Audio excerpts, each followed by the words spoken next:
ইউরোপীয় ইউনিয়নের পর্যবেক্ষক দল ৬৪ জেলায় কাজ করবে, তবে নির্বাচন নিয়ে কোনো ধরনের মতামত, পরামর্শ বা সংশোধনী দেবে না তারা। একথা জানিয়েছেন ইউরোপীয় ইউনিয়নের পর্যবেক্ষক মিশনের প্রধান ইভার্স ইজাবস।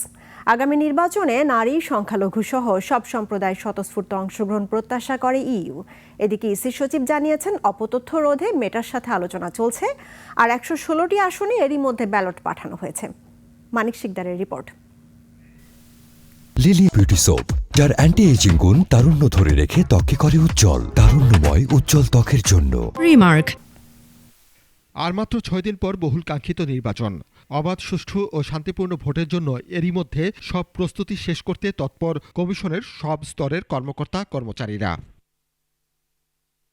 দীর্ঘ দেড় যুগ পর এবার ইউরোপীয় ইউনিয়ন বাংলাদেশে এসে সরাসরি পর্যবেক্ষণ করছে।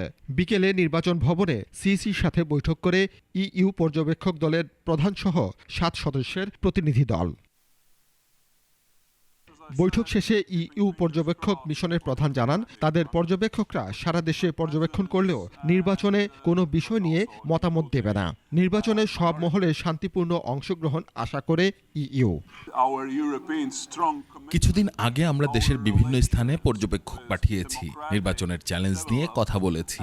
এখানে উপদেশ দিতে আসিনি, শুধুই পর্যবেক্ষণ করব। আমরা চাই এ নির্বাচন যাতে অবাধ, নিরপেক্ষ ও সুষ্ঠু হয়। আইনশৃঙ্খলা পরিস্থিতি, মিথ্যা, ভুল ও অপতথ্য নিয়েও ইসির সাথে কথা হয়েছে বলে জানান তিনি। অপতথ্য নিয়ে চ্যালেঞ্জ আছে, তবে ইসির কার্যক্রমে আমরা সন্তোষ প্রকাশ করছি। পাশাপাশি দেশের আইনশৃঙ্খলা পরিস্থিতি ভালো দেখতে চাই। এ নিয়ে ইসি সচিব আক্তার আহমেদ বলেন, অপতথ্য রোধে মেটার সাথে আলোচনা চলছে। এরই মধ্যে নির্বাহী ম্যাজিস্ট্রেট মাঠে কাজ করছেন বলেও জানান তিনি। যেগুলো আর কি বিদ্রুপাত্মক বা আক্রমণাত্মক কন্টেন্টগুলো বা অপপ্রচার যেগুলো, সেগুলো যেন আপনার ডাউন করা হয়। ১০৫০ জন মতন ডিপ্লয়েড হচ্ছেন। তারা ৮ থেকে ১৪ ফেব্রুয়ারি পর্যন্ত মাঠে থাকবেন, বেসিক্যালি মোবাইল কোর্ট পরিচালনার জন্য। এখন পর্যন্ত ১১৬টি আসনে ব্যালট পাঠানো হয়েছে বলেও জানান ইসি সচিব। রিটার্নিং অফিসারদের কাছে পাঠিয়ে দিয়েছি, আর বাকিটা আমরা in the process. Manik Shikdar, ২১ television, Dhaka.